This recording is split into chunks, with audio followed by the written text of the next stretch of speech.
اچھا مجھے بتائیے ذرا آپ کہ ہم معافی مانگتے ہیں اس سے، یا اللہ تو معاف کر دے، کیا اس میں اللہ کا کوئی فائدہ ہے؟ وہ ہمیں معاف کرے گا تو اس کو کوئی فائدہ ملے گا، اس کا بینک بیلنس بڑھے گا، یا اس کی شان میں اضافہ ہوگا، اس کے مقام میں اضافہ ہوگا؟ نہیں، وہ تو رب ہے، وہ تو سب کو پالنے والا ہے، اس کی شان میں اضافہ نہیں ہونا۔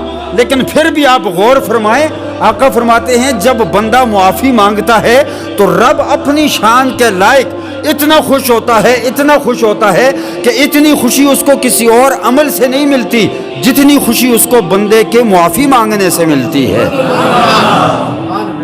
یعنی کہ بندہ معافی مانگتا ہے تو میرا رب اتنا خوش ہوتا ہے اور فرشتوں سے کہتا ہے دیکھو فرشتوں، میرا بندہ میری بارگاہ میں لوٹ آیا ہے، مجھ سے معافی مانگ رہا ہے، دیکھو میرا بندہ کس قدر میری بار۔ اور ایک حدیث کے الفاظ ہیں،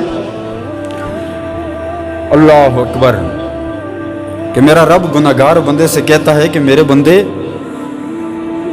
تو کسی اور در پر نہیں گیا، تو نے مجھ سے مانگا، تو میری بارگاہ میں آیا،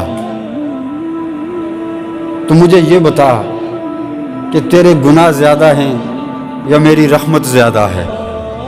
تو ظاہر سی بات ہے بندہ عرض کرتا ہے مولا تیری رحمت زیادہ ہے، تیری، بولو ذرا، سارے بولو ذرا، اللہ سب پر اپنی رحمت نازل فرمائے، بلند آواز سے ایک بار سبحان اللہ کہیں۔ بندہ عرض کرتا ہے مولا تیری رحمت زیادہ ہے، میرے گناہ کچھ بھی نہیں، تیری رحمت زیادہ ہے۔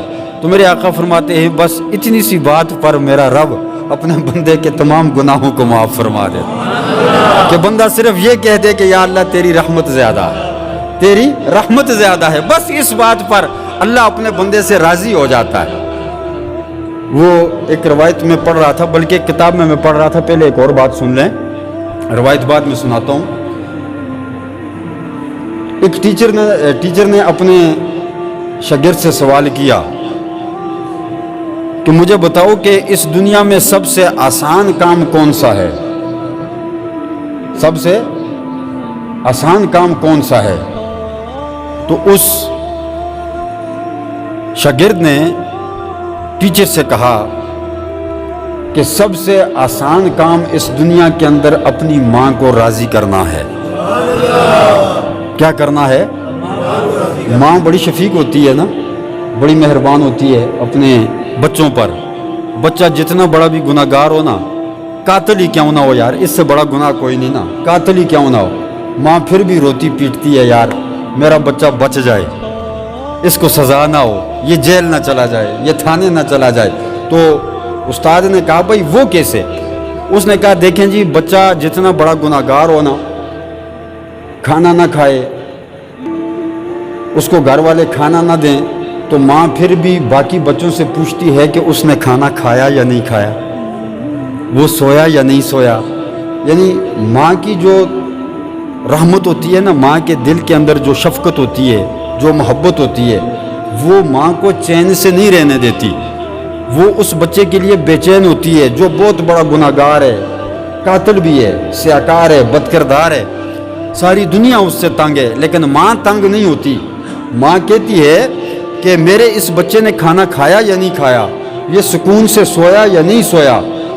تو مثال دے کر سمجھا دیا علماء نے، فرمایا کہ جب بندہ بھٹک جاتا ہے نا رستے سے، وہ اللہ کی بارگاہ میں نہیں آتا، وہ بھٹک کر بہت دور نکل جاتا ہے، تو رب سب کچھ جانتے ہوئے بھی فرشتوں سے پوچھتا ہے کہ فرشتوں بتاؤ میرا یہ بندہ لوٹ کے آیا یا نہیں آیا، یہ میری بارگاہ میں آیا یا نہیں آیا، اس نے معافی مانگی یا نہیں مانگی، اس کو تم نے رزق دیا یا نہیں دیا، یہ بھوکا تو نہیں سو گیا، اس کو کوئی تکلیف تو نہیں، اس کو کوئی پریشانی تو نہیں۔